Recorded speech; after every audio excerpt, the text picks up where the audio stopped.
Ini, waduh, ada yang lagi ngerekam juga ternyata ya. Oke, karena tamu kita hari ini emang bergerak di bidang shipping ya. Nanti akan saya kasih tahu siapa namanya dan orangnya. Dan IWC tahun ini memang mengangkat tema besar kebangkitan UKM perempuan Indonesia dan menguatkan kinerja bisnis UKM dengan belajar tren dan ilmu baru. Nah, hari ini kita kira-kira akan belajar apa? Nanti akan saya terangin berikutnya ya. Dan hari ini terdiri dari 2 konferensi dan 7 kelas inspirasi yang memaksimalkan kinerja bisnis UKM yang ditujukan oleh wanita wirausaha kelas menengah dan scale up. Telah hadir pula sejumlah booth partner. Jadi silakan kunjungi ya. Di belakang sana ada booth-nya DBS dan juga ada booth-nya BP POM gitu ya. Dan kita sekarang ini akan lebih banyak mengenal atau belajar keamanan pengiriman barang jarak jauh bersama Ibu Magdalena Amril selaku Country Industry Development Manager dari DHL Express. Itu saya belum undang, sabar. Nah, sebelum saya undang Ibu Adel panggilannya ke depan, saya mau tanya dulu nih di sini. Ini semua pasti pernah wirausaha atau sedang wirausaha, benar nggak Bu? Oke, boleh tanya nggak banyakan dari industri mana? Kalau saya bilang industrinya, tolong tunjuk tangan ya. Ada yang dari industri food and beverages? Oke, ada 2 orang. Ada yang dari industri fashion? Wih, banyak. Oke, 1, 2, 3, 4. Oke, kalau 5. 5 ya berarti sama Ibu ya. Ada yang dari industri craft, handicraft? Oke. Oke, crafted jewelry and bags. Oke, Ibu. Berarti lumayan ya. Memang kalau di one wear-nya Femina itu katanya kebanyakan di 3 industri itu, food, fashion, dan craft ya. Dan Kemenkop dan UKM 2023 menyebutkan ada 64,5% UKM di Indonesia dan sebanyak 40%-nya menggunakan sosial media. Dan 38% menggunakan instant messaging, 13% menggunakan e-commerce, dan 5% ride hailing. Artinya memberi servis kepada konsumen secara online cukup dominan ya. Jasa antar barang menjadi penting karena toko fisik dan pengunjung mengambil sendiri barangnya hanya menjadi salah satu pilihan saja saat ini. Oke, nah sekarang saatnya ya. Saya akan mengundang, silakan untuk maju ke depan narasumber kita di kelas inspirasi untuk bergabung bersama saya, yaitu Ibu Magdalena Amril dari DHL. Boleh tepuk tangan sekarang? Iya. Halo. Kita salaman dulu boleh ya? Yuk, silakan Bu, duduk. Aku panggilnya enaknya Adel aja ya? Oke, Adel. Boleh mikrofonnya buat panitia diberikan? Oke. Ya, sambil nunggu nih, aku bacain dulu ya pengalamannya Adel. Berpengalaman pada bidang logistik dan supply chain, kemudian operational, business plan, hingga retail menjadi keunggulan yang membuat lulusan Universitas Pajajaran ini memahami mekanisme pengiriman barang yang aman hingga ke tujuan. Ia juga sempat menjadi Employee of the Year di DHL Express. Waduh, hebat banget ya. Pegawai teladan ya, Del. Mic-nya boleh dipakai? Oke. Tes. Udah ya? Udah. Oke. Jadi senang sekali nih Del bisa meluangkan waktu untuk sharing dan sama-sama belajar ya sama teman-teman di sini wirausaha. Dan hari ini nih kira-kira Adel mau sharing apa nih sebelum presentasi? Sebelumnya makasih banget ya udah undang kita hari ini di channel Indonesia Womanpreneur Conference. Conference loh ini. Iya. It's a big thing ya, walaupun ada yang virtual juga, ada yang hybrid virtual gitu ya. Iya. Banyak yang mau kita share nanti sambil kenalan sama DHL gitu yang belum pernah kenal dengan DHL Express Indonesia. Kita akan go through tentang DHL dari global, Indonesia, footprint sampai dengan yang relevan dengan SMI ya, UMKM yang tadi Stefan tadi tanya apa aja nih segmennya, nanti kita akan jelaskan. Iya, dan kira-kira ada nggak sih solusi buat UKM gitu kan? Ya, of course, that's why we are here. Oke, jadi nanti kita kasih kesempatan juga untuk tanya jawab ya buat yang ikutan Zoom juga. Dan sekarang mungkin sebelum kita mulai, silakan Adel untuk share presentasinya. Boleh panitia? Oke, kayaknya ini bergerakkan. Oke. Saya boleh sambil berdiri kali ya, biar nggak kaku. Assalamualaikum warahmatullahi wabarakatuh. Selamat sore semuanya. Selamat pagi tadi ya. Nggak apa-apa, Oke, iya. Kalau sama tim iya selamat pagi Iya, gitu ya. selamat pagi. Mudah-mudahan nggak ngantuk ya, ibu-ibu, teman-teman, rekan-rekan deh saya panggil semua di sini ya gitu. Nggak ngantuk, udah sesi 2 terakhir kayaknya hari ini gitu. Dan belum beres jam kerja sih 5 kurang 10. Iya. Tadi udah dikenalin Stefan, saya Adel, 10 tahun lebih experience di logistik industri, khususnya di door-to-door express courier. Hari ini saya mau share sedikit mengenai perusahaan kami gitu ya, DHL Express. Mungkin kalau udah ada yang kenal melalui iklan, melalui atau ibu-ibu dulu yang pernah lihat iklan Express zaman dulu kita masih advertise di TV, kalau sekarang udah enggak gitu ya. Atau teman-teman millennials yang baru yang mungkin tahu kita over sosial media atau Instagram. Saya mulai tentang siapa kita gitu ya. Ini adalah propositionnya DHL Express secara mendunia. Kami melakukan pick up dan delivery barang kiriman mulai dari dokumen sampai parcel gitu ya. Kalau bahasa Indonesianya dokumen, surat menyurat sampai dengan barang-barang gitu. Dan ini kita juga mengirimkan di dalam network kita sendiri. Jadi mulai dari pick up, mulai dari kurir, pilotnya, customer service-nya, semuanya adalah karyawan DHL Express. Jadi kita punya network yang fixed schedule, hari ini kita pick up, malam itu juga berangkat, dan terus masuk ke network kami sampai dengan destinasi berikutnya. Kira-kira seperti itu gitu ya bayangannya, dan semuanya international shipping. Dan tentunya ini membawa perdagangan dunia ini udah nggak susah lagi, kira-kira kayak gitu, as simple as that.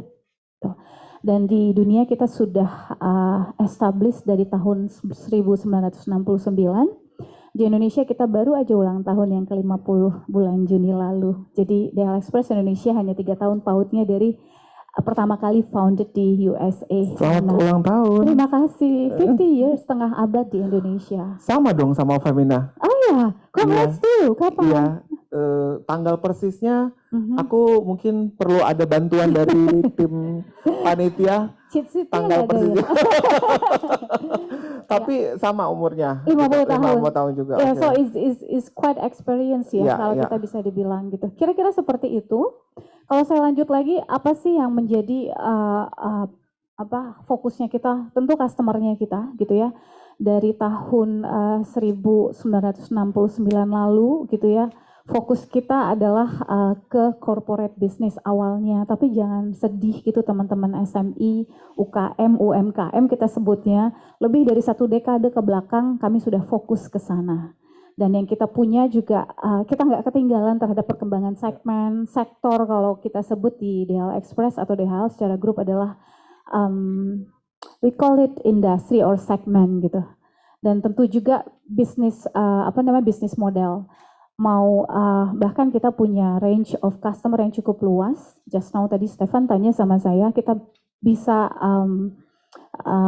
serve customer yang walk-in cash gitu ya, yang personal shipping atau personal effect pengirimannya, atau yang corporate yang benar-benar giant dan besar gitu. Dan selanjutnya tentu kita ingin enabling nih, trading itu nggak hanya milik perusahaan-perusahaan besar gitu. So we grow bisnis yang ada di Indonesia, vice versa, melalui jaringan kami yang ada cukup banyak, nanti saya ceritain lagi di sini. Nah ini overview kami secara global, full year 2022 gitu ya. Kita hadir di lebih dari 220 negara. We call it ourselves is the most international company in the world. Karena footprint kami kalau di-compare dengan the oldest trader ataupun corporate adalah ada Coca-Cola, Nestle gitu ya. Mereka ada di 190 negara saja, bahkan PBB di bawah kami. Kami di 220 negara. Hari ini kita tidak serve 3 country saja for particular reason. Ada Ukraine and Russia. We know why. Dan satu lagi Turkmenistan. Jadi kalau nanti udah kepikiran, aduh saya mau target marketnya kemana ya? Yang 3 tadi nggak usah di in scope ya, karena udah nggak beroperasi, but the rest of them kita beroperasi gitu ya. Kita punya 3 main hub, nanti saya ceritain gimana sih barang itu dikirim dari Jakarta ke Jerman dalam 2 hari. gitu kan, on how we move all the shipment dengan tanpa ada rasa khawatir gitu ya. Aduh barangnya di mana, gimana, lalu trackingnya gimana gitu. Dan ini ada beberapa fakta-fakta yang teman-teman bisa lihat. Saya nggak go through satu-satu biar nggak wasting our time gitu ya. Bisa dibaca juga. Speaking about security, safety, dan integrity kalau kita sebut, kami adalah service courier provider yang mempunyai TAPA certification terbesar di dunia, 415. Di Indonesia kami cuma satu-satunya courier express yang mempunyai fasilitas TAPA. TAPA itu adalah organisasi independen Transport Asset Protection Association, boleh di Google, hari gini ada Google ya gitu ya. Satu-satunya yang mensertifikasi fasilitas kami di mana keamanan, keselamatan, safety, security, dan integrity dari proses kami di audit oleh badan independen tersebut dan disertifikasi gitu ya. Di Indonesia kita punya 4, ya kita akan terus gali karena customer kita mulai ngirim dari dokumen yang cuma 1 lembar sampai sampel untuk oil and gas monitoring yang harganya bisa 5 miliar satu shipment gitu ya. So kalau kasih gambaran aja, kalau di kantor saya ke toilet itu harus lewatin 6 pintu karena saking harus pakai aksesnya. Jadi nggak semua orang bisa akses gudang kita gitu. That is true. Ya, a bit ridiculous tapi untuk protect customer shipment dan memastikan bahwa nggak sembarangan orang bisa akses, itu yang terjadi sama kita gitu. That's the highlight. Lalu dedicated craft, kita bawanya nggak pakai commercial airline, kita punya aviation tadi dari kurir sampai pilot kita punya pesawat our Yellowtail. And kalau ada aircraft lain yang kita joint venture, everything is kita sebutnya dedicated aircraft kita yang block space-nya satu pesawat bolak-balik hanya untuk DHL gitu ya. So it give a bit confident untuk tahu gimana barangnya dibawa dalam masuk pesawat yang seperti apa. 3 juta customer per tahun lalu dan kita memproses hampir 300 juta shipment per tahun. Artinya yang berjalan di network kami sangat banyak gitu, Stefan. Pernah kirim pakai DHL enggak? Pernah dong. Oke. I hope you have a good experience ya. Yes. Tapi memang harganya agak premium sih. Oke, nanti kita bahas sedikit ya di sana on how SME can divine. Itu salah satu stigma yang mungkin sampai hari ini belum pernah dibicarakan, tapi hari ini saya di sini dengan teman-teman DHL Express yang ada gitu ya. Jadi global aviation, kita punya pesawat, punya pilot, punya semuanya gitu ya. Dan connected each and every continent di sini. Agak rumit, gak usah dilihat gitu ya. Tapi ini cuma mau ngeliatin kalau berangkatnya di Asia Pasifik, Indonesia, ketemunya di Singapura, lalu transit di 3 hub kita. Ada Hong Kong, Cincinnati, dan Leipzig untuk connect all everything. Jadi kalau bawa barangnya itu nggak dari Jakarta langsung ke Jerman, nggak gitu. We do some consolidation dan juga tail to tail recovery untuk connect the shipment semuanya. Tapi within fixed schedule, jadi nggak ada yang nunggu, oh nggak dapat space, nggak dapat tiket kalau orang naik pesawat gitu ya, kalau connection, no. All dedicated sepanjang setiap hari, bisa dibilang 365 hari dalam 1 tahun. Kalau di DHL bilang nggak ada cuti ya, karena we work around the clock as a logistic. Hari ini jam 8 pagi di Indonesia, jam 8 malam di US, vice versa. So, itu udah terbiasa dengan kita. Oke. Jadi, sedikit, sorry, agak motong. Jadi, berapapun jumlah paketnya tetap jalan setiap hari? Yes. Tanpa menunggu kuota gitu ya? Enggak, karena semuanya kita punya pesawat sendiri. Lalu kalaupun kita bekerja dengan charter flight, itu dedicated space, udah kita beli. Kalau airline kan begitu ya, punya space, kita beli, kita secure for like kontrak 1-2 tahun dan kita bisa renew lagi. Mostly kayak seperti Lufthansa, KLM, things like that yang kalau pesawat Yellowtail kita nggak masuk kita. Kita punya pesawat kuning, kalau sampai Singapura di Changi sebelah kiri kalau lagi landing bisa lihat pesawat kuning kita. Ada yang pernah lihat nggak sih? Ada, oke. Alhamdulillah. Saya lanjut ya. Ini kayaknya sekalian ngetes awareness kayaknya. Oh iya dong. Hah? Iya, udah Iya kan? Udah 50 tahun, masa nggak ada yang kenal gitu ya? By the way, 18 September ulang tahunnya Femina. Virgo. Virgo. Aku nggak ngikutin horoskop ya. You know what, Tapi Steph? saya 17 September, jadi tahu makanya Virgo. Oh, I Alas see. Virgo. Oke, sekarang pertanyaan saya, DHL kapan ulang tahunnya? Nanti Iya. aku horoskop lagi. Nanti aku kasih tahu ya. Iya, boleh. Oke, so ya, saya lanjut sedikit ya. More complicated on how setelah tadi kita punya our dedicated network flights, lalu kita juga punya contingency. Jadi di dunia ini yang namanya penerbangan ada aja ya, apa namanya kok vehicle on the ground, aircraft on the ground, force major, cuaca segala macam. Kalau yang satu nggak bisa berangkat, janji layanan kita sama customer 2 hari ya, customernya nggak mau tahu. So we have contingency dan we work dengan juga commercial airline gitu. Tapi yang nggak mainly, hanya kita butuhkan aja. Kira-kira kayak gitu. Dan itu rumit sekali kalau dilihat di sini ya, di mana aja di seluruh dunia kita connected tadi kita bilang. Gitu. Dan kalaupun kita akan bekerja sama dengan commercial airline, kita juga block space. Jadi nggak hari ini baru minta, enggak gitu. Biasanya kalau commercial airline kita blocking space. Gitu.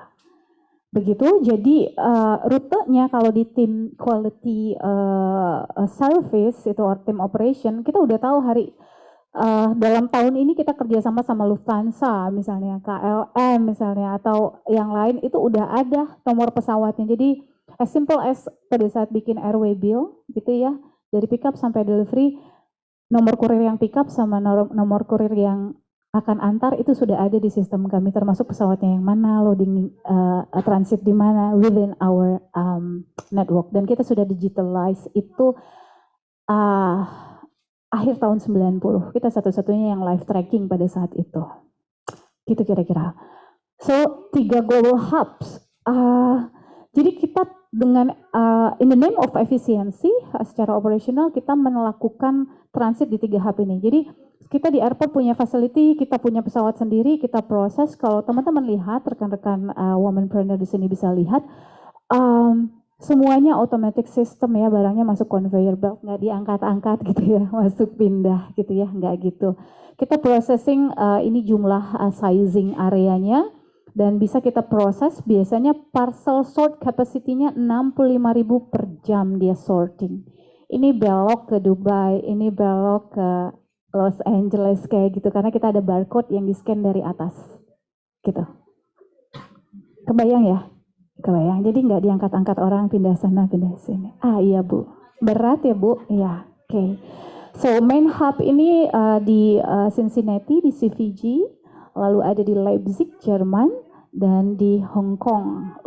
Lalu selanjutnya kita tuh punya, DHL Express Indonesia. Tadi udah kebayang nih kalau mau ngirimin, mau nanya dikit boleh ya, saya yang mau testing nih. Iya boleh. Kalau mau ngirim ke Jerman, transitnya ke hub yang mana? Wow, udah ada yang tahu loh. Kalau ada yang mau ngirim ke Jepang lewat mana? Oke. Wow, luar biasa. Kan?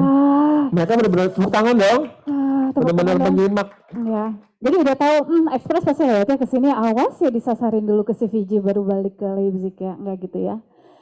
Sedikit tentang at a glance di Indonesia. Tadi kita bilang kita sudah 50 tahun gitu ya, 3 tahun lebih muda sedikit dari pertama kali DHL ditemukan di US. Saya sedikit kasih clue aja, kita itu German based company actually. Ya kita founded di US, tapi awal tahun 2000 Deutsche Post DHL, kantor pos Jerman mengakuisisi kami, sehingga kami di Jerman itu adalah berbadan hukum plat merah lah kira-kira gitu ya. So kita Euro based company dan listed stock juga di sana gitu, tapi kita punya jaringan terbesar logistik, ada 5 business unit di dunia. Di Indonesia kita connected dengan 128 flight, artinya yang mau bulak mandir gitu tiap hari itu ada 128 flight. Nanti saya jelasin mana aja touch base-nya. Jadi kita nggak hanya ngomongin Jakarta, kalau ternyata bisnis teman-teman punya workshop di luar Jakarta. Kita lihat nanti ya. Ada service center dan fasilitas lainnya. Kita sebut 1.300 certified international specialist. DHL itu standardized. Orang seperti saya role yang sama di seluruh dunia melakukan hal yang sama. So yang dibanderol di sini adalah people-nya gitu ya. Mungkin nanti teman-teman yang lain sama. Begitu juga dengan servisnya. Service centernya mirip sama, fasilitasnya mirip sama, nggak ada yang berbeda gitu. So experience will be the same. Kayak minum satu kaleng Coca-Cola yang di dalam kaleng botol kaleng rasanya di seluruh dunia nggak ada yang berbeda. Kira-kira that's our aim to be consistent in this kind of business gitu ya.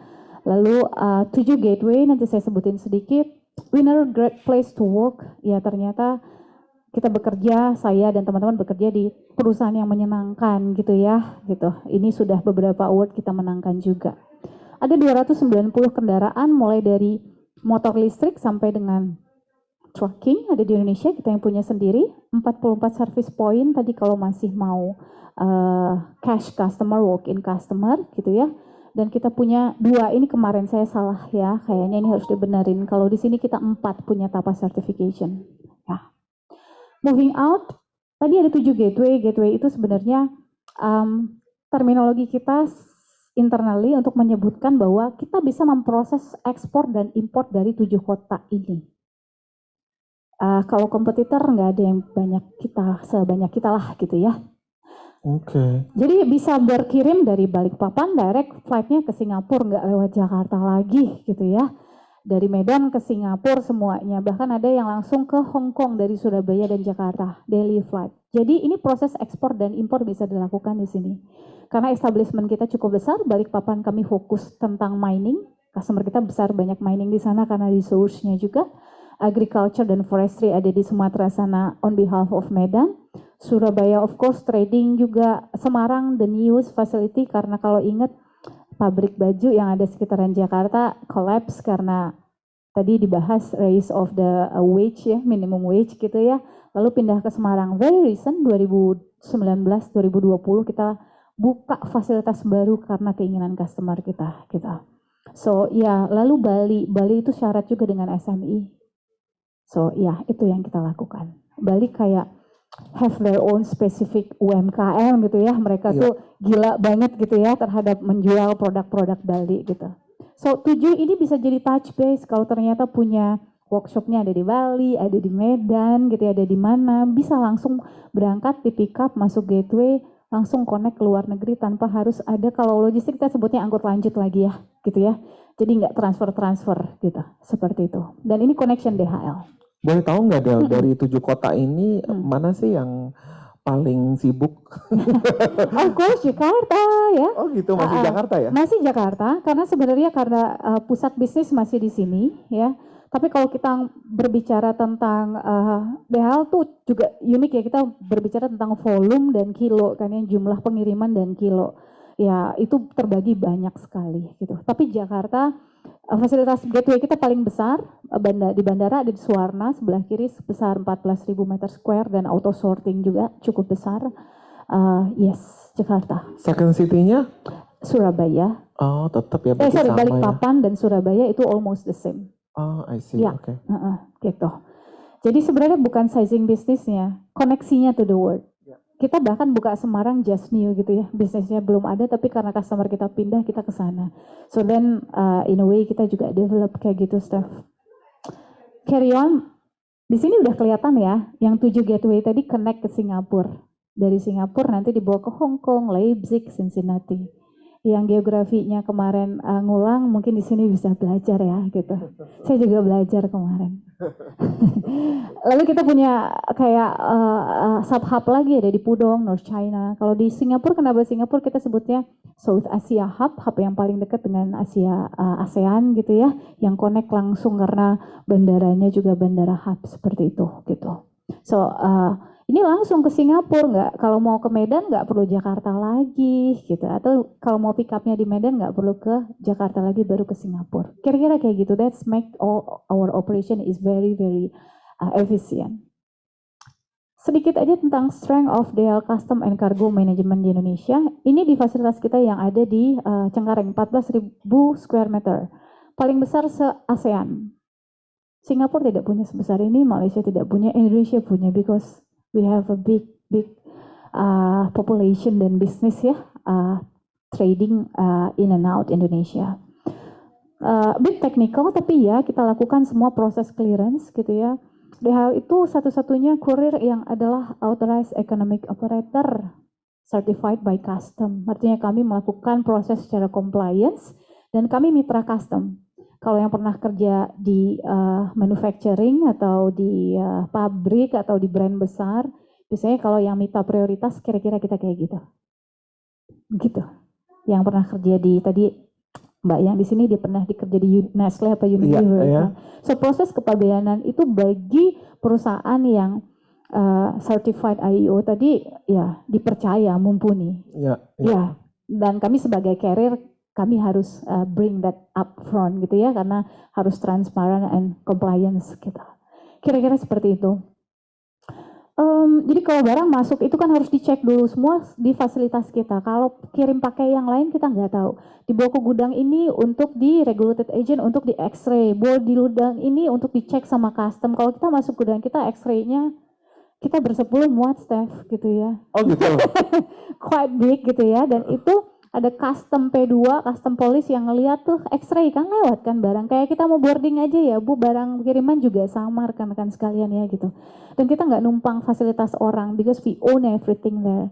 Kalau barang tuh, barang kiriman semakin banyak pindah, semakin banyak diangkat segala macam rusak, hilangnya besar gitu ya. Ini enggak, kita bonded zone masuk aja gitu. Itu sampai dengan ya setengah di masing-masing sebagi 3 ini X-ray kita sebesar itu. Kita punya like 8. Bersepuluh ya. Iya, bisa masuk bisa ya? muat. Tapi bukan buat foto X-ray ya, ini buat shipment gitu. Jadi custom kan mau lihat benar nggak integritas shipmentnya gitu kan. Kadang-kadang ada kontraban kita sebut ya, barang-barang yang tidak boleh masuk ke security ke network kami ataupun keluar Indonesia atau masuk ke Indonesia, things like that. Tadi saya sempat bilang bahwa ya ini perusahaan yang juga menyenangkan to work ya with ya makanya udah jalan ke tahun 12 gitu Iya. ya. Jadi udah 12 tahun di DHL. ya, ya. So ya banyak award yang kita dapat dan kita menang best workplace ini 3 consecutive years. Ini penting value bahwa dengan service yang bagus kita juga bagian dari employee yang bahagia juga ya di perusahaan ini. Lalu customer care kita juga nomor 1 dari tahun 2015. Kalau dulu yang terdepan tuh biasanya banks gitu ya, yang telco. Kita take over ini dari tahun 2015. So we work with that gitu ya. Wow. To give customer experience. Yeah. Kita punya KPI kalau nggak salah 2 ring apa 10 detik ya Olga? 10 detik. 10 detik nggak boleh, harus keangkat itu KPI-nya customer service-nya DHL Express. Oke, jadi bukan suara AI ya? Enggak. Oke. Asli. Selamat siang. Oh enggak. Anda terhubung dengan DHL. Enggak. Pilih 1. Oh enggak gitu. 0801 3-nya 6 kali is people, orang ya gitu. Until now we still believe that. Itu karena sekarang kan memang zaman semakin canggih. Ada sorry, emang kita mau nggak mau harus ngikutin semuanya sekarang serba mesin. Iya. Tapi kadang-kadang kalau misalnya ada suara manusia tuh kayaknya rasanya gimana gitu ya? Iya kan. Dan kita merasa langsung, Iya. aduh ini langsung ditanganin, ada yang ngejawab. Lebih gitu. ngerti gue deh dibanding si yang otomatis gitu ya. Daripada tekan 1, tekan 2, atau tekan 0. Terus nanti pas sudah tekan 0, suruh tekan lagi 1. Kapan nyampe ke customer service gitu ya Bu ya? Yeah, of course we shifting it. Yeah, shifting itu something digital like that of course gitu ya. Cuman kami merasa bahwa itu masih bagian dari human interaction, masih bagian dari kami gitu ya. So hebat banget, tepuk tangan dong tuh buat DHL ya. Ini salah satu hal yang menurut aku tuh bagus banget di era teknologi seperti ini, kalian masih memaintain customer service yang seperti itu ya. Gitu, dan mungkin itu juga yang membuat kalian menang award karena bank semua sekarang udah pakai AI Kak. Oh iya. Iya. Oh you know ya. Okay. Iya. Kita pakai sih, tapi kayak kita pengen bikin customer transition itu juga pengen mereka ngerasa secure. Changing is not easy for each one of us gitu ya. So terakhir adalah investment of choice dari Top Employer 2022. Ini juga ajang bergengsi if teman-teman mau coba cek gitu ya. Sedikit tentang latest investment, ada 3 key point.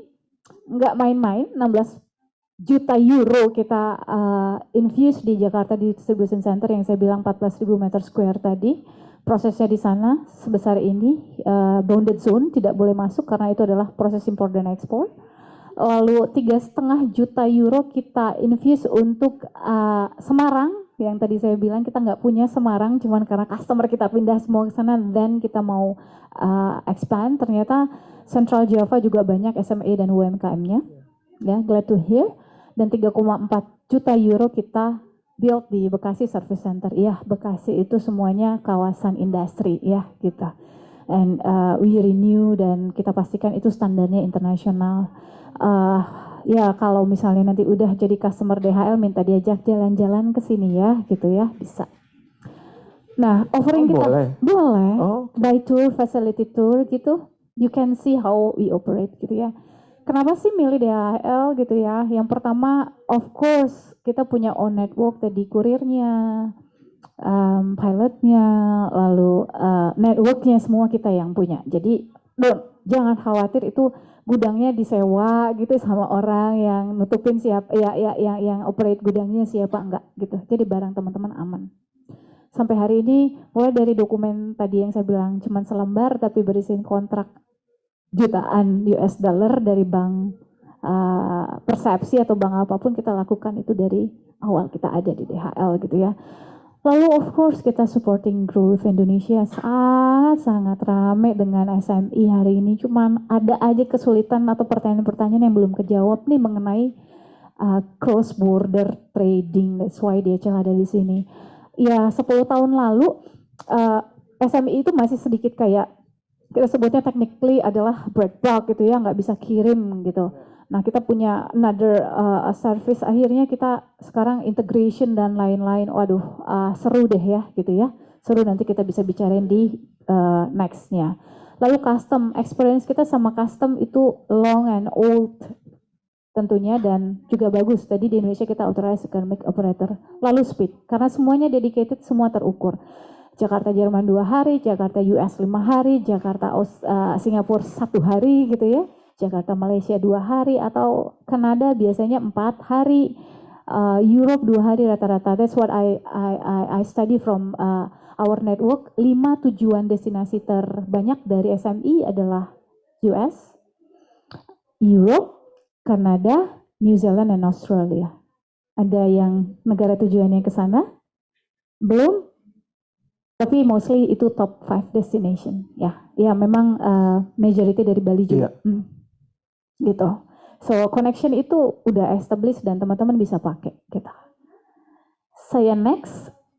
Terus kenapa lagi ya gitu? Kita punya namanya on demand delivery. On demand delivery itu bisa milih dan online real time, begitu bikin RW bill, penerima di sana, misalnya customernya Bapak B gitu ya. Saya nanti deh dikirimnya jangan diantar sekarang, saya mau ambil di, kalau di DHL di sana tuh ada Dropbox kayak di Indonesia di sana udah ada, atau nanti dianterin, saya lagi liburan seminggu lagi anterin ya. Kita punya that kind of experience. Nanti sama teman-teman frontliner bisa dijelasin. Lalu global reach, of course 220 negara. IT integration, kita integrate terhadap websitenya teman-teman. Mau pakai apa, Shopify, apalagi SML, PI, things like that, it's integrate. Begitu kasih gambaran aja ya, begitu misalnya udah integrated, udah belanja, shopping cart-nya check out, RW bill-nya terbuat.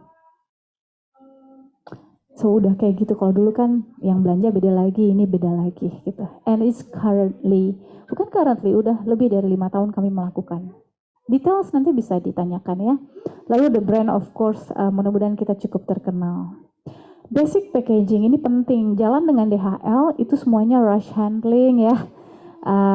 Cepat dan packingnya harus mumpuni. Nggak bisa tuh ngirimnya apa ya, ngirim misalnya sepatu cuman dibalut sama kertas doang, enggak, karena this is a priority as a shipper untuk mastiin barangnya baik. Ini bisa dilihat di website kita juga, karena menurut kami mengantarkan barang tepat waktu penting, lebih penting lagi yang diantarin whole utuh, nggak hilang, nggak rusak, dan tidak ada satu kondisi yang berubah sekalipun. That's why whenever teman-teman onboarding nanti dengan DHL, inilah yang utama yang akan kami lakukan. Kita bisa bawa dari setengah kilo sampai 3 ton satu RW bill. Ya, pesawatnya muat. Stefan mau pindah juga boleh, jangan. Just kidding. 3 ton per RW bill. Apa ya 1 ton itu? 3 ton. Oh, 3 ton itu berat apa ya? Iya 3.000 kilo ya. Gitu. Basic packagingnya begini, karena semakin berat barang tentu dia membutuhkan packing yang mumpuni ya gitu ya. Lalu akan tergantung lagi nanti staff dan teman-teman isinya apa, jangan sampai nanti detailed oleng gitu ya, bahasanya apa sih, dia jatuh runtuh di dalam sehingga dia nggak bagus lagi gitu ya gitu. Sekarang juga udah banyak, ada bisa beli bubble wrap gitu ya. Ya, beberapa. Ya, atau styrofoam untuk mastiin packingnya benar-benar intact gitu. Barang yang diterima nanti di tujuan juga dalam keadaan yang diharapkan. Biasanya kan kalau SMI pengen ada unpacking experience. Ya, bener ya, gitu ya. Itu yang Nah ini penting. mungkin aku sekali aja langsung kali ya. Apa sih yang perlu disiapkan secara umum untuk sebuah perusahaan atau usaha untuk packaging ini, untuk Oke. mastiin untuk barang tidak pecah atau rusak gitu? Oke. Things first yang harus dipikirkan adalah komoditinya apa nih yang mau di packing gitu ya. Kalau baju gitu ya kan biasanya as simple as udah di wrap lalu ditaruh di dalam kardus biasa gitu kan ya. Dan kalau mau itu rush handling, kita punya standar untuk 3-ply karton box biar nggak dekok ya, dan gitu kan, sehingga pada saat buka nanti customernya tetap menerima packaging yang cantik gitu ya kan gitu. Terus kalau dia isinya apa, handicraft, Barang pecah belah lah gitu. iya ya, ada namanya bubble wrap dan itu nggak boleh underpacking atau overpacking. Barangnya cuma segini, kardusnya segini, jadi dia goyang gitu ya. Jadi harus sesuai lah. Dan ya pastikan punya packaging yang aman juga. Sama mirip-mirip lah kalau pernah berkirim secara domestik gitu ya. Cuman ini rush handling, bayangin dia 2 hari di jaringan yang cepat banget gitu ya. Transit itu kurang dari 1 jam. So things like that. Jadi siapin itu, punya packaging yang mumpuni, lalu jangan overpacking, nanti kena dimensional lebih mahal lagi kirimnya kan, gitu kan. Kalau misalnya barang pecah belah itu ada warning kan biasanya ya? Yes, ada logo nanti non-stackable, nggak boleh di-stack gitu ya, atau fragile as an instant itu harus Jadi pada dituliskan. saat mereka handling nggak langsung dilempar Iya. atau gimana jadi? No, kita nggak pernah lempar, Steph. Oke. Never. Bayangin satu chip penting dari komputer kita lempar-lempar, enggak. We do everything in very Iya. delicate ya Iya, gitu. iya. Worry not. Jadi kita nggak, kalau lihat yang di TikTok yang dilempar-lempar, enggak, kita nggak pernah begitu. Iya. Bahkan kita carry dengan forklift dengan sangat pelan gitu ya. Karena kita tahu it's not how we operate and treat it. Ya kalau ada apa-apa pasti kita akan feedback kurirnya gitu. Enggak. Worry not. That's our standard SOP. Kira-kira kayak gitu. Kalau harus di wrap lagi dengan plastik takut kena air bisa gitu. Tapi kita kan masuk pesawat, masuk kontainer pesawat kita, ULD kita juga kita wrap lagi, jadi nggak agak tahan tidak lekang oleh cuaca. Tapi kalau ekstrim banget kayak typhoon gitu ya, di luar negeri yang luar biasa ya, mungkin akan ada tambahan kalau you ship during winter or rainy season, things like that. Need to be advised as well. Sedikit kita mau ceritain journey kita sebagai market leader. Di Indonesia kami mempunyai market share 70%. Wow. Ya. You are the market. Ya. Iya kan? You are the market maker kalau udah di atas 50%. Apparently yes, gitu ya. 70% kami mempunyai bisnis ini gitu, baik itu ekspor dan import. 50-50 as a country wise, 50% kami lakukan ekspor, 50% kami lakukan import gitu. Dan itu membuat kami juga sebagai sesuatu yang dilihat to our fellow bisnis yang lain gitu Kompetitor. ya. Iya, kira-kira gitu, teman-teman seperjuangan. So apa yang kita lakukan dengan Clean Operation for Climate Protection, if you aware tentang Paris Agreement 2030-2060 ya, mau reduce carbon emission, since we are Europe-based company ya, kita mau implement ini secepat mungkin. Banyak hal yang kita lakukan, kita itu mau green last mile and line haul pesawat kita. Aduh, agak technical, I'm sorry. Kita punya satu-satunya kurir yang pakai EV di Indonesia hari ini. Kita punya 10 EV. Just 50 tahun ulang tahun kemarin kita ditandatangani sama CEO global kita, langsung datang dari Bonn, Jerman ke Indonesia, tanda tangan 24 lagi. So fleet kami hanya berusia 5 tahun. 5 tahun kita ganti baru mobilnya. Oke. Dan sekarang mulai dari tahun ini yang ganti baru semuanya harus EV safe. Harus EV. EV itu maksudnya dia Electric vehicle, mobil listrik. Oh, I see. Ya, Oke. jadi Tapi pesawatnya masih tetap. pesawat nggak ada yang listrik. Ya, maksudnya Ya, pesawat. makanya 5 tahun itu kan. Oh, itu Iya. kendaraan. Kalau pesawat, Pesawat apa?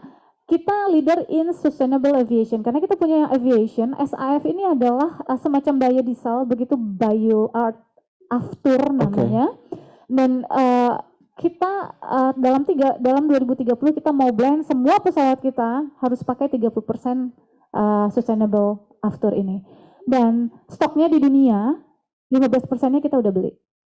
Oke. Ya, jadi kalau pakai this kind of fuel, dia itu lebih nggak banyak carbon Iya. footprint-nya. Iya, carbon Kira-kira footprint. kayak gitu ya.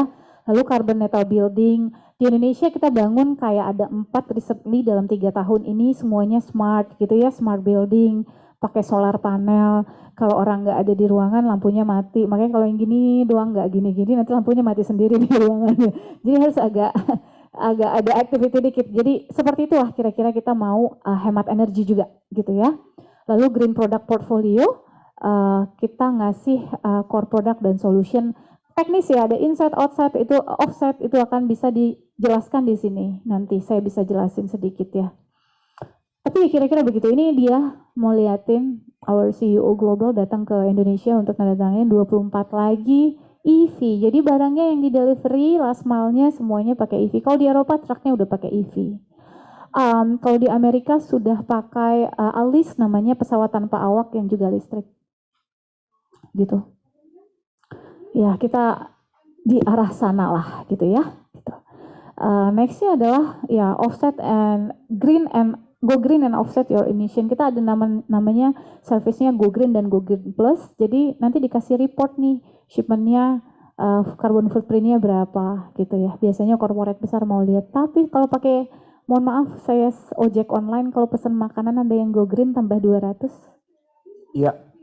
Now that's the awareness coming from that area juga. Kalau corporate lebih pelik lagi, kamu beroperasional, vendormu berapa carbon emission-nya. Wah, kalau di Eropa kalau udah kayak gitu nggak terkenal ya. Kalau kamu nggak mulai sustain, nggak bisa. Di Indonesia juga gitu, pressure of the regulation meminta kita untuk sustain gitu. Kira-kira kayak gitu. Oke. Yes. Nah, apa sih tentang SME? 1 dekade terakhir kita mengetahui bahwa bisnis kreatif di Indonesia itu luar biasa, Steph. Luar biasa banget. Nah, ini pasti ada significant growth nih. Kenapa DHL sekarang concern dengan SME? Iya, of course. Satu, orang tuh sekarang banyak yang banyak maunya kan. Iya, betul. Gitu ya, kalau stres dikit healing check out gitu ya, enggak gitu. Terus kayak people can produce and source everything from almost everywhere gitu ya. Lalu creativity itu nggak terbatas 10 tahun terakhir. Orang bisa bikin apa aja, mulai dari artisan sampai bal-balan apa namanya itu cukup banyak gitu ya, gitu ya. Masif grosiran gitu. Grosiran masif gitu ya. You can have whatever you want at instant gitu. Nah, GoTrade ini sebenarnya itu kalau dilihat di pojok kiri Deutsche Post DHL ya, kantor pos Jerman, adalah salah satu bagian dari CSR kami. CSR loh. Ya. Ya. Dan kami implementasi recently di Indonesia, we just kick off gitu ya. Kenapa sih GoTrade gitu ya? GoTrade ini mau ngapain? Kita mau facilitate teman-teman yang ada di setiap negara. Kita lagi ngomongin Indonesia nih, yang bisnis kreatifnya berkembang juga kita bantu nih untuk cross border trading. Karena yang kepikiran apa? Sulit, rumit, mahal, ya. Padahal belum tentu mahal gitu kan. Kopi 70.000 tuh mahal tapi belinya tiap hari gitu ya. But somehow yes, we know that we're not selling the cheapest, of course gitu. Cuman is that benefit to your value chain atau tidak? Gitu ya. Kadang-kadang gini, saya boleh kasih pengalaman pribadi aja. Boleh dong. My sister in Australia gitu, kadang-kadang sebagai cewek gitu, gue mahal nih belanja di Jakarta gitu kan, di Australia saya mau titip dong sama kamu, iya, kirim. Wah, kayak lu ngirim dari belakang rumah aja udah cepet nyampe ya, gitu ya. It's a sister, apalagi customer. Kalau customer kita dulu, Sampai sekarang juga mereka bisa growth more than 3 times dari mereka started with us. Kenapa? Tiba-tiba customer yang di Europe bilang, iya udah sampai, wow. Kita suka kalau ngerasa cepat nyampe itu semua, pakai ini deh cepat gitu ya gitu. So we need to helping the economic growth juga di Indonesia. Apalagi sudah banyak arahan pemerintah. Our customer like banks juga punya punya pressure yang sama. Garap dong UMKM. DBS is here, right? Kan? Ya, betul. DBS is one of our global customer too. Gitu. Ada pressure untuk membina nih. Nah ini nih karena yang dipikirin tuh mahal gitu kan. Lalu kita pengen win-win. Jadi experience mengirim ke luar negeri itu luar biasa rumitnya kalau nggak tahu. Tiba-tiba belum berangkat dijegal sama custom. Sampai di sana dijegal sama custom karena pengetahuan yang kurang. Nah, itu aku langsung masuk ke pertanyaan Boleh. sambil dijawab ya. Yes. Proses clearance, dangerous goods, commodity shipment, regulasi ekspor apa sih yang perlu kita tahu dan Oke. diperhatikan sebelum kita memulai pengiriman gitu loh. Oke. First of all, regulasi itu dibuat tidak oleh DHL karena kami carrier. Ya, yang dibuat oleh pemerintah setempat, 220 negara, we work based on regulation yang ada dari setiap negara, baik itu dia sebelum berangkat, itu cross border ya, beda area pabean kalau bahasa Indonesianya gitu ya, beda cara memandang bahwa barang ini boleh masuk atau boleh keluar. Yang pertama adalah commodity. Tadi Stephen aku kasihin sedikit kan, the most rapid growth yang ada di DHL secara SME atau e-commerce adalah fashion, modest fashion, handicraft, and also accessories. Karena komoditas itu nggak banyak restrictionnya untuk pergi dan keluar dan sampai di luar negeri. Ingat komoditasnya apa dulu? Itu ada si Ibu Juri itu tadi tuh. Iya, Bu, selamat mendengar kabar baik ya. Gitu, dan itu udah kita jalani dengan teman-teman yang di Bali juga. So kalau makanan gimana? Oh, food products ya gitu. Food products as simple as, satu contoh, Indonesia itu nggak boleh mengekspor barang-barang kelautan. Makanan yang ada ikan nggak boleh. Harus ada BPOM, harus ada kementerian tertentu yang harus diobtain, kamu boleh ekspor itu ke luar negeri. Dan kita enggak, karena semua dicek pada saat bikin dokumen, nanti ekspor ya harus di-declare kan gitu ya. Iya. Itu satu, commodities tadi. Yang kedua, destination-nya, origin and destination restriction. Itu harus dilihat. Indonesia kalau kirim kopi 5 kilo boleh, di atas 5 kilo tidak boleh, hanya pengeksporter kopi saja yang boleh kirim. Gitu. Then what? Mau ngirim rotan, hasil hutan juga harus ada kartu kendali khusus gitu kan. Ada ekspor clearance yang diproses. Custom itu kan bukan jaga hanya untuk barang yang masuk, barang keluar juga nggak boleh gitu, karena kita kan production country, semua kita produksi di sini. Oh, negara tujuannya gimana tadi kan? Australia nggak boleh sama sekali ngirim makanan, ini food products. Right? Durian sama rendang nggak boleh tuh Bu? Nggak boleh. Diginiin, dibuang di tong sampah. Even your footprint of tanah juga harus diginiin di airport kan, gitu. Karena mereka punya agriculture yang sangat luas dan sangat mumpuni. Kalau ada apa-apa yang masuk ke dalam and contaminate, mereka nggak menjadi negara seperti itu lah kira-kira. Europe mostly tidak boleh berkirim like dairy products gitu ya, nggak boleh gitu ya. Kalau Hong Kong biasanya nggak boleh kirim, yang paling restrict adalah kayak whiskey, spirit, and also tobacco gitu kan gitu. Tapi kalau tadi yang 4 tadi itu yang paling enak jualannya gitu. Kalau makanan, satu kita punya namanya prohibited and restricted material, which is perishable, yang gampang rusak kita nggak kirim lah gitu. Iya. Kalau makanan kering gitu?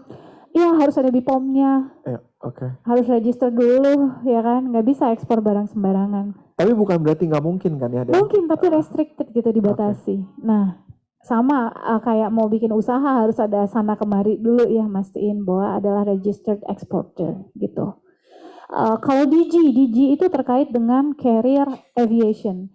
DG itu diatur oleh IATA, International Association Transport ya, gitu, lewat udara. Jadi kalau teknisnya nanti panjang, ada kelas 1 sampai 9, barang-barang berbahaya terhadap dunia penerbangan. Simple, kita nggak boleh bawa aerosol kalau naik pesawat kan. Nah kalau kargo lebih tajam lagi karena nggak dibawa sama orang, barangnya diem di sana, harus dilihat benar nggak isinya. How to package, Karena kalau barang-barang berbahaya itu kan ada substance, physical changing during pressure yang tinggi, udara yang ekstrim. Kita sangat nggak mau itu, kita ikut banget, kita sangat comply. Kenapa? Kalau ada apa-apa meledak di udara, brandnya DHL kelar udah ya, gitu kan. Kita besok tutup kali gitu. Jadi DG itu lebih ke IATA-nya, IATA regulation. Cuman ada kok partikular DG yang bisa kita bawa. Air itu DG loh, substance, material, physical, chemical materials is a DG. That's why kita minta MSDS, material safety data sheet. Karena substance itu dipengaruhi oleh lingkungan, pressure, tekanan, suara, getaran, desibel, kan di pesawat begitu ya, semuanya technical. That's why pesawat katanya transportasi paling aman karena semuanya harus aspeknya harus dipenuhi gitu. So DG yes kita bawa kelas 9 dan lain-lain, atau DG kelas lain kita bawa tapi in a certain amount, misalnya bikin jam tangan gitu ya, ini kan ada lithium baterai atau lithium metal, dia kan punya korosif ya, kalau pesawat korosif kita nggak tahu seperti apa, things like that. But do not hesitate, nanti kalau in touch sama teman-teman frontliner di sini ditanyain ya. Kalau saya teknis nanti terlalu panjang lebar di sini. But yeah, you need to obtain your commodity, your origin country restriction terhadap komoditas, sama origin country restriction di negara destination, and then isinya apa dan seperti apa gitu. Sebaiknya dipelajari dulu ya, sebelum mulai. Atau ditanya nanti kalau udah on board sama DHL pasti dijelasin. Mostly 90% import barang yang di restrict kita hafal lah ya kalau teman-teman frontliner gitu ya, atau negara tujuan tertentu yang sangat restrict tertentu kayak tadi Australia udah pada tahu. US boleh kirim makanan tapi harus pakai FDA, FDA-nya harus online, harus apply dulu, bla bla bla. Yang ngirimin makanan buat saudaranya yang di luar negeri ya, kita sebutnya apa, diaspora ya gitu ya, silahkan bisa dengan DHL gitu. Lalu Go Trade Project ini gimana sih? Programnya adalah untuk leverage core capability. Selain kami berbisnis gitu, kami juga punya corporate responsible, termasuk di dalamnya ini, program ini gitu ya. Projectnya untuk desain teman-teman sekalian untuk melakukan cross border. Kalau udah bagus bisnisnya di Indonesia lalu pengen melakukan bisnis ke luar negeri, DHL punya program ini. Program ini of course for free, bener ya Ajeng ya. Business development untuk e-commerce kita. Apa aja sih yang dilakukan nih? In general, kita akan improve trade dan membantu UMKM untuk think global, act local. Artinya semua barang yang kita produksi yang disukai sama teman-teman di luar negeri sana kita jual gitu ya, dengan pengetahuan itu. Saya punya customer 5 tahun yang lalu, dia mulai sama DHL, shipmentnya cuma 5, susah banget ngirim luar negeri, pakai yang lain lama, kalau pakai yang 3 huruf juga lama gitu ya, yang punya pemerintah gitu, terus sebulan baru nyampe, begitu dia on board dalam 1 tahun 100% dia naik. Dia modularware, artisan. Oh gitu. Ya. Nah mungkin itu sukses story salah satu kliennya DHL bisa di-share tuh. Bisa nanti one by one karena terlalu banyak. Banyak banget. Di Bali kalau lihat banyak. Di slide nggak ada ya? Ya, di slide kita nggak tentukan. Tapi ini Go Trade ini to onboard you on that. Ngapain sih kita mau improve ya? Core logistic experience itu selalu buruk nih sama teman-teman SME. Barangnya ketahan custom, barangnya lama nyampe, hilang di jalan gitu ya, gitu. Dengan kita enggak, global footprint kita akan mastiin itu cepat dan sampai. Mostly yang on board sama kita biasanya akan hesitate dulu, enggak mahal, enggak sulit awalnya. Nah itu tuh, ketika dia masih ngirim kayak 5 barang gitu, nah itu dihargain berapa gitu. Sampai nanti kan dia ngirim udah banyak kan pasti beda dong. Exactly, we do business fairly ya kan. Kalau express itu atau courier itu cheaper by the dozen. Kalau hari ini kirimnya 5, besok 200, kita menilai, teman-teman menilainya semuanya dengan volume pengiriman. Pasti ada diskon level. Worry not. Ya, beli pulpen 1 sama 100 beda sama di toko langganan biasanya gitu kan ya, gitu.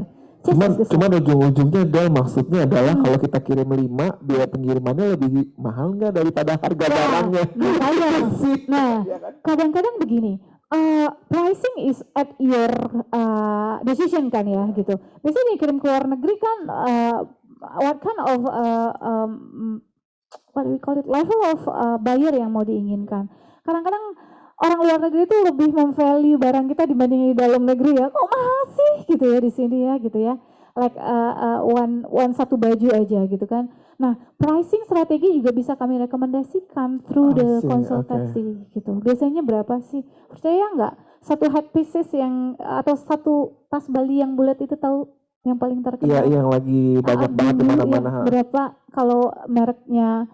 Aku nggak tahu sih harganya berapa. Direkam nggak ini? Enggak ya? Direkam. Direkam. Kan tadi udah ada bunyinya tuh. Oh ya.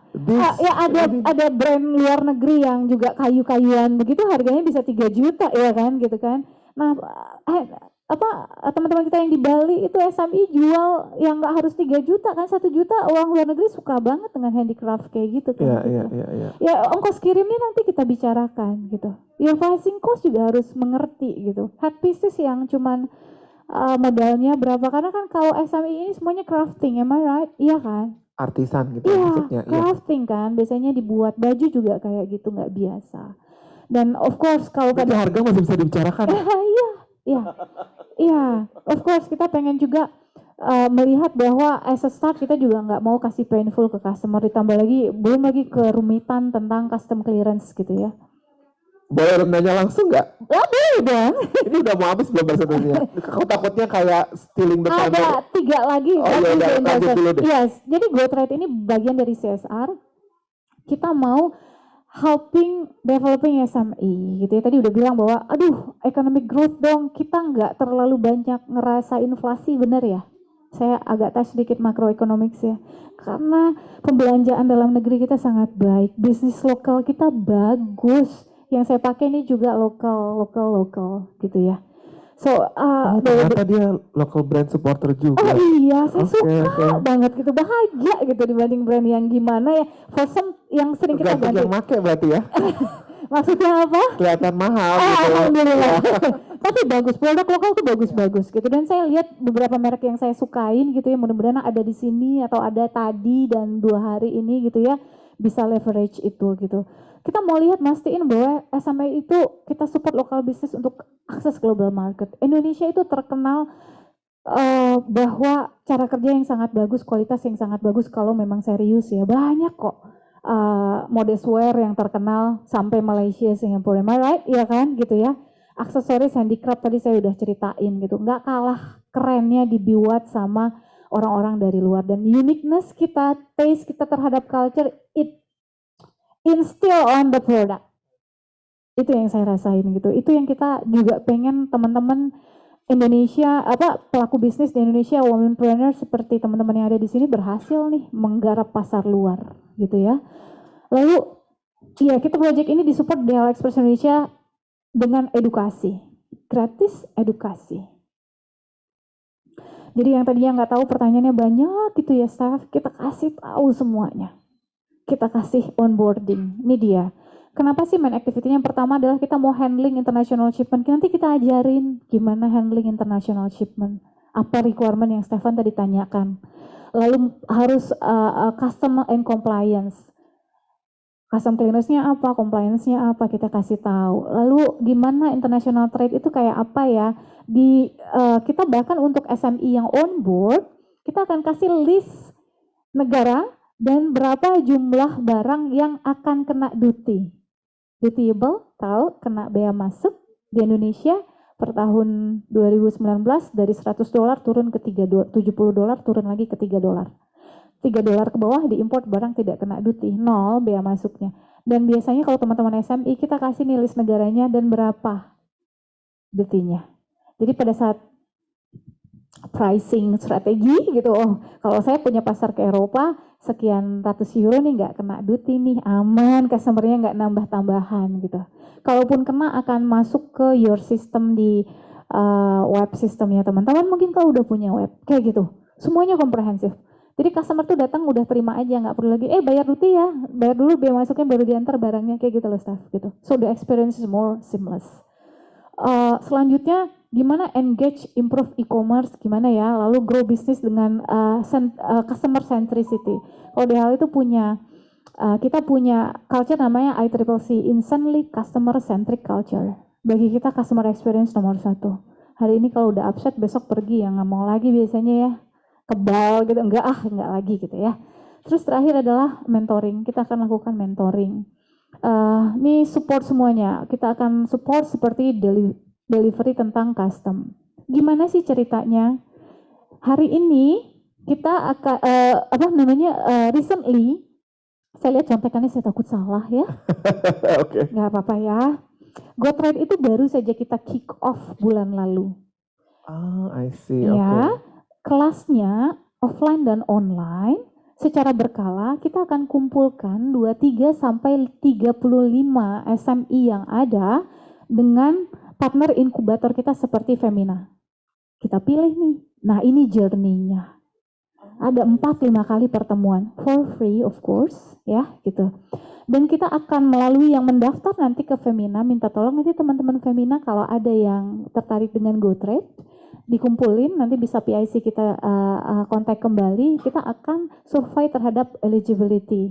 Mainly 3 poin. 1, komoditasnya apa, sejauh mana saat ini pengetahuannya tentang ekspor, kami akan klasifikasi yang udah tahu banget sama yang tahu aja gitu ya, atau yang just started. Terakhir adalah berbadan usaha atau tidak, karena kami sangat memastikan itu berbadan usaha gitu. Minimal CV harus oke. CV ya. Iya, CV oke. Dan itu tadi yang penawaran atau paket khusus untuk usaha UKM bukan? Atau ya, program khusus? program. Oh, Nah, program kalau ya? ini program yang kita jalankan untuk membina sampai akhirnya udah nggak ngerasa bahwa itu sulit. Kalau nanti bisnis deal, nanti teman-teman di sini ada teman-teman frontliner, kita sebutnya teman-teman sales kita di belakang, ntar approach aja. Kalau saya kira kita tuh punya diskon level. Kalau kamu ngirim sekian sebulan, diskonnya sekian persen. Oke. Dan kita punya special rate juga untuk B2C kalau bahasanya kita di corporate kami. Jadi e-commerce itu punya rate yang berbeda dengan corporate. Oke, B2C itu e-commerce ya? Iya. Karena to customer, right? ya itu menarik soalnya ketika tadi misalnya di merge dengan Shopify, let's say gitu ya, bisa langsung. Tapi kan kalau barangnya harganya let's say cuman di bawah $3 terus shippingnya harganya di atas $3, orang jadi males kan beli kan biasanya gitu kan. Iya, atau your pricing strategi harus kita improve. Oh gitu. Iya dong. Oke. Masa iya capek-capek dari Indonesia ke Brazil hanya cuma beli barang $3 gitu kan? Tapi kalau dia jual ke yang orang Indonesia juga jadi harganya jadi 2 dong ya. Itu sih susahnya. Maksudnya gimana? Jadi e-commerce-nya misalnya dia buka untuk orang Indonesia beli, which is harganya adalah sekian X, tanpa biaya pengiriman yang mahal kan. Nah begitu dia jual ke luar negeri, kalau harga dinaikin, jadi artinya dia ada 2 harga. Oke. Nah itu yang sebenarnya jadi kendala sih. Ya, saran kami adalah antara lokal bisnis sama internasional bisnis kita nggak bisa samakan. Oke. Ya, so we can't doing that. Kalau mau dengan kita berarti internasional, artinya teman-teman jual keluar, gitu. Jadi mesti beda platform ya. Beda platform. Kalau sekarang kan ada di platform e-commerce yang warna hijau oranye ya, gitu kan. Untuk lokal silahkan. Biasanya kita lebih senang website. Dan websitenya itu apapun bisa integrasi dengan kita. Dan gratis ya Ajeng. Ya, ada tim namanya IT. Customer facing IT kita yang akan bantuin nanti gimana pada saat udah check out RWB langsung ke create, invoice-nya langsung ke create, ditempel di barang, di pick up sama kurir jalan. Gitu. Oke. Ya. Terima kasih. Ya, satu lagi terakhir aja. Ini dia. How it works sih? Tadi kan 25 sampai 35 pilot program untuk increase SME export. Please don't hesitate gitu ya. Lalu kalau sudah graduate di program tadi, nanti akan ada satu sales representative yang akan nurturing sampai 3 bulan, sampai tradingnya mumpuni dan aman kalau gitu ya, kira-kira kayak gitu. Dan yes, this is gonna be my last slide. Oke, tepuk tangan dong. Ya.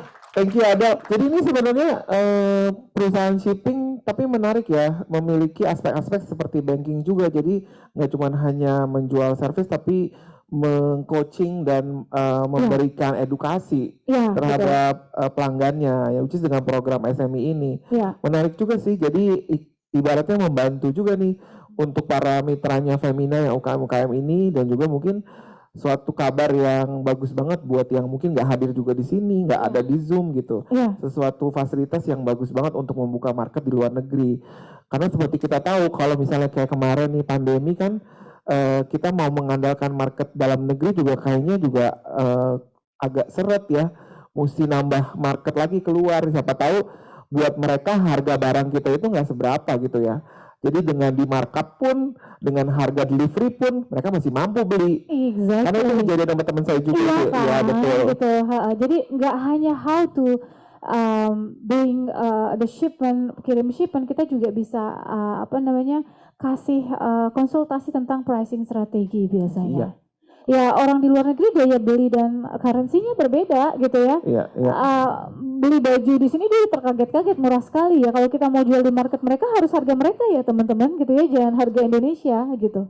Jadi you can bear the cost juga, dan nggak semengerikan itu. Saya nggak bisa bahas teknis masalah harga, Iya, but iya. as far as I know gitu ya, saya pernah dari retail sampai hari ini saya apa namanya manage top 100 customer-nya DHL Express Global, DHL Global, bahwa kita sudah sangat jauh membantu secara pricing strategi untuk B2C dan e-commerce. Boleh dijajal nanti ya sama teman-teman sales representative kami. Jadi nggak kebayang kalau datang walk-in, boom, kaget tuh ya jutaan gitu ya. Kirimnya, tapi now you can do business deal with our sales representative from today. Tolong kasih tahu teman-teman e-commerce yang lain kalau kita punya growth rate 25 sampai 35 kita akan on board gitu. Oke. Ya. Nah sekarang karena waktunya sudah lewat juga dan udah sore, aku langsung buka pertanyaan aja untuk berapa orang, ada 3 ya. Oke, 3 orang. Boleh silakan panitia tolong dibantu. Ya. Jangan susah-susah ya. Mikrofonnya. Iya. Kalau nggak dari sini aja Bu, saya kasih deh mikrofon, nggak apa-apa. Ada di sini aja.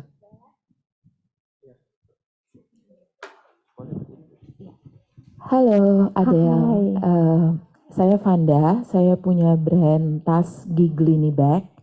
Saya Giglini, dari kata giggle. Giglini, cekikikan. Karena pengen brand aku itu membawa happiness. Ya.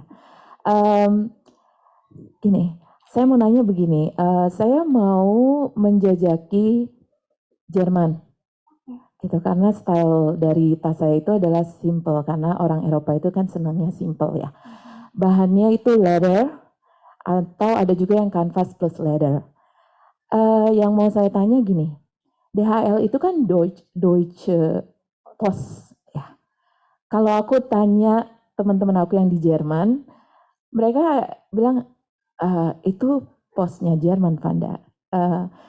Sama aja, pos itu di mana-mana agak gimana gitu kan. Buat orang lokal tuh sama kayak kita kan, aduh jangan pakai pos Indonesia deh. Ada nomor teleponnya.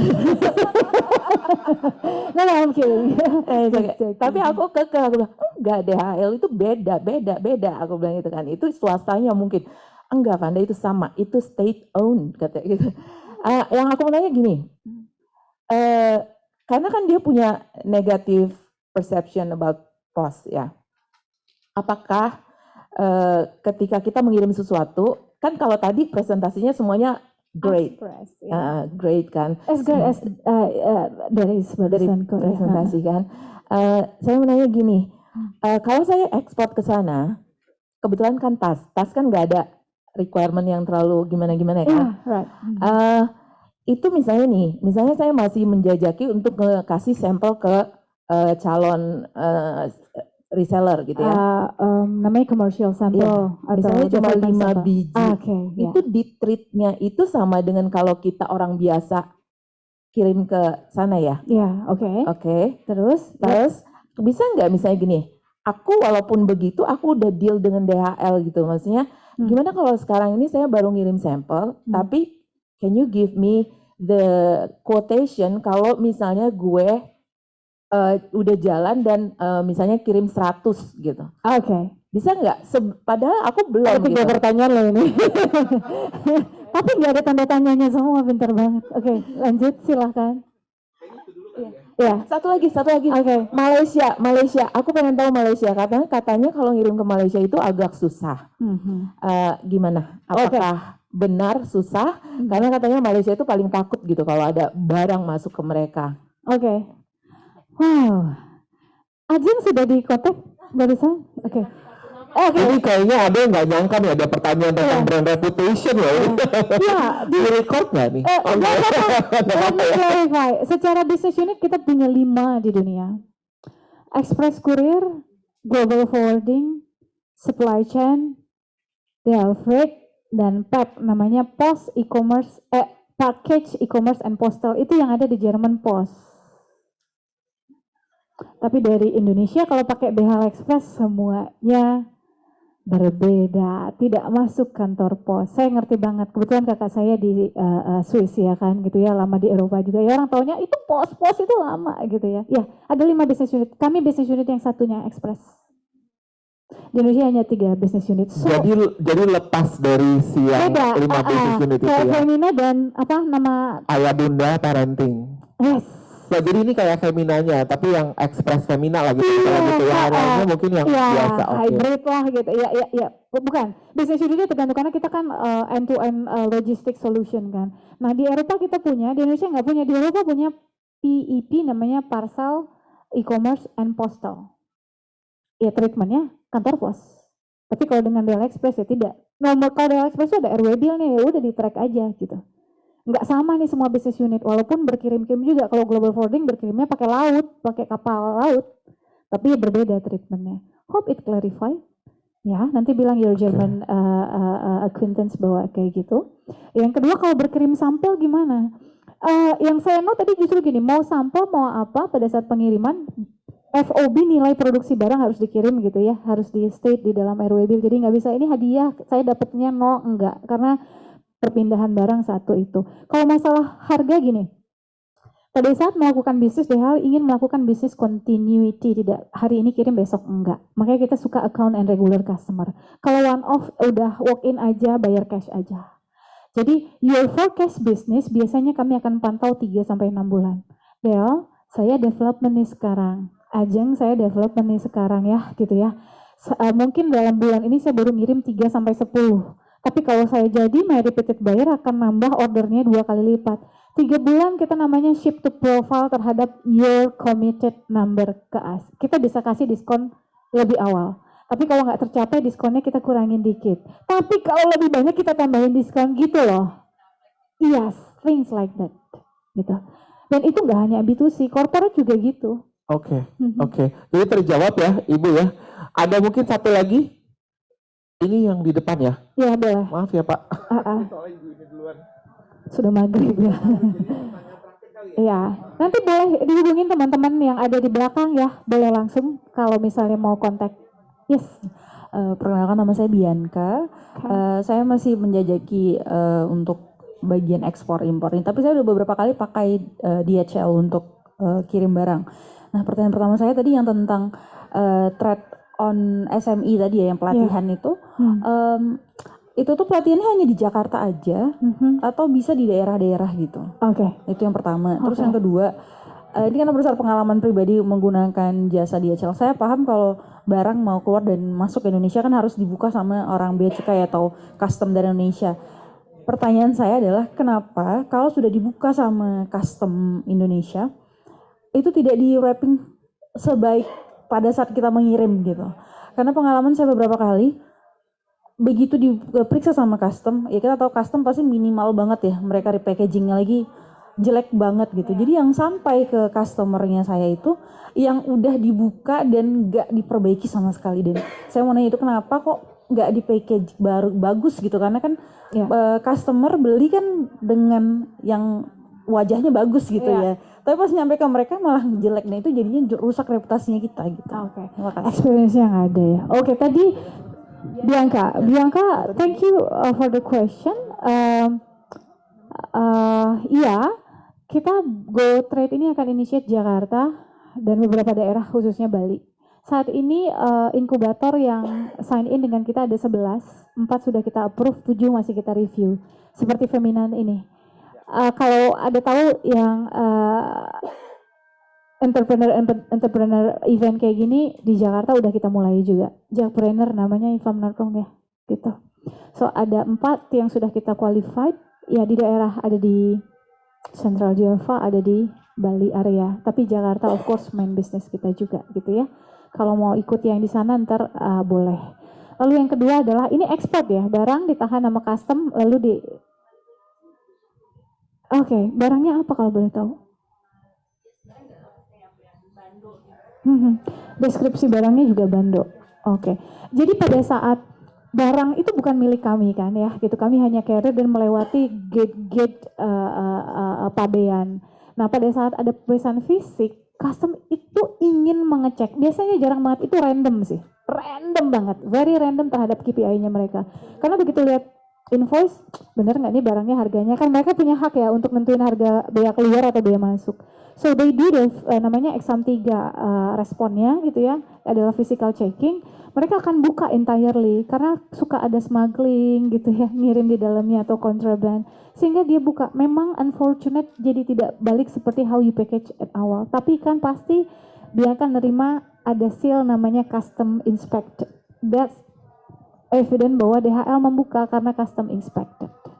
So ya unfortunate si customnya nggak tahu, yang meriksa kan custom ya, nggak ngerti buat repacking cakep lagi gitu. Ini very random.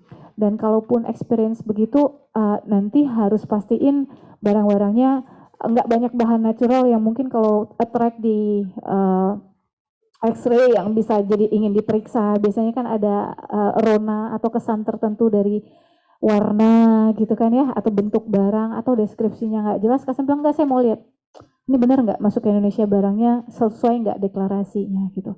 Biasanya hanya sekitar 2-3% dari populasi semuanya. 1%. Cek fisik itu hanya 1% dari total shipment. Katakan kami punya sekitar 15.000 shipment yang masuk tiap hari ke Indonesia dan keluar, 1% saja KPI-nya custom. Dan itu mereka punya hak. Nah, ceritanya Oh, jadi gini. kamu expect dikirim lagi sama DHL gitu ya? Ya, unfortunately nggak kayak gitu cara operasionalnya. Karena pada saat custom itu kita kasih ke custom P2, biasanya custom polisi yang mau cek kan gitu. Ya mereka yang seal lagi gitu. Kita nggak bisa bantuin buat packing lagi gitu. Jadi kita ya udah dia tutup lagi, yang penting dia tutup, kita nggak lakukan itu karena kita nggak punya petugas yang mana yang tadi dibuka dirapin lagi satu-satu kayak gitu. Ya, I know. Ini kan petugas custom police P2 yang dia mau lihat nih barangnya apa. Nggak ada orang yang nungguin, udah Pak, ntar saya packing lagi ya. Di fasilitas kita itu orangnya sangat sedikit, yang banyak tuh mesin aja yang jalan. Itu sangat amat random ya? Random, 1% saja. Oke. Tapi apakah itu berulang, Bianca? Aduh, ya it's very bad luck ya. It's very bad luck. Iya. Iya.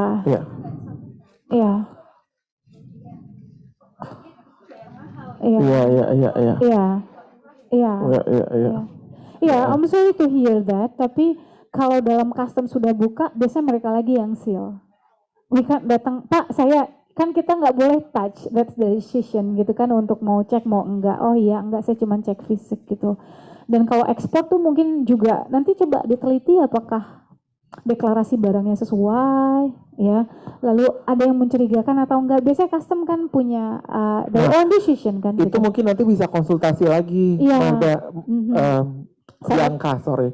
Jadi nanti mungkin setelah ini bisa checklist semuanya lagi dan review lagi, barangkali aja ada yang miss gitu, barangkali lo ini kalau misalnya nggak ada, mungkin memang itu suatu yang very random dan 1%. Iya, 1%. Jadi gini, custom itu kan hanya baca dokumentasinya kalau di kita. Fisiknya kan lewat semua conveyor belt di fasilitas kita. Nah, ketika dia nggak terlalu detail, deskripsinya dia penasaran ada apa. Dia kan orang biasa kayak kita, nggak hafal semua HS code number, harmonized system number yang ada di seluruh dunia kan, yang berkirim back and forth Indonesia banyak. Atau ini nggak detail nih, apa ya bando gitu. Nggak semua orang tahu itu bando, misalnya headpiece atau apa gitu ya. Jadi bahasa-bahasanya nggak boleh terlalu technical. Ya, let us review nanti seperti apa. Let us help you. Itu nggak hanya terjadi untuk personal. Korporat juga kayak gitu. Kalau ngirimnya sling A, B, C, spare parts. Ya, spare parts juga HS code-nya beda karena akan termasuk di dalamnya adalah penentuan bea masuk, persentasenya, ya kan, nilai harga barang. Jadi custom tuh seperti itu kira-kira. So, ya what happen mungkin random, tapi let's check again seperti apa. Tapi kalau misalnya nanti Bianca pengen jauh lebih dapat konsultasinya, kita kontak dengan teman-teman sales representative. Baik, waktunya udah habis. Maaf ya. Tepuk tangan dong. Ya. Ini Terima kayaknya kasih. menarik dan seru banget. Ya. Dan meskipun penontonnya ini sedang-sedang aja, tapi semuanya punya semangat. Fanatik yang ya tinggi. katanya ya. Dikit tapi fanatik. Iya dikit, tapi ternyata memang benar-benar pengen tahu dan pengen bertanya gitu ya. Jadi terima kasih banget atas antusiasmenya, dan kita waktunya sudah habis, tapi nanti jangan takut, abis ini aku rilis Adele untuk Ya. bisa ngobrol, dan tim yang representasi di sini juga bisa ngobrol Ya, itu bareng-bareng. ada 5 di belakang, silahkan blend in Iya. gitu ya. Thank you. Kalau aku Taufan. boleh rangkum dulu sebelum Ya. pamit, jangan pulang dulu sebentar ya. Ya. Jadi kalau aku boleh rangkum dulu untuk bincang-bincang kita pada siang hari ini, sore dan malam, pagi. Iya. Selamat pagi. Suaranya udah lemes. Bentar lagi udah mau sholat maghrib soalnya. Oke. Jadi untuk pengiriman ini tidak lepas dari packaging ya, untuk supaya proses clearance-nya, dangerous good, commodity shipment, regulasi ekspor, semua persyaratannya mesti kita perhatikan. Dan kemudian DHL juga sekarang menawarkan paket khusus untuk pengusaha UKM, silakan konsultasi, dan ada program binaan yang tadi namanya Go Trade. Jadi silakan ikutan dan sebarin sama teman-teman.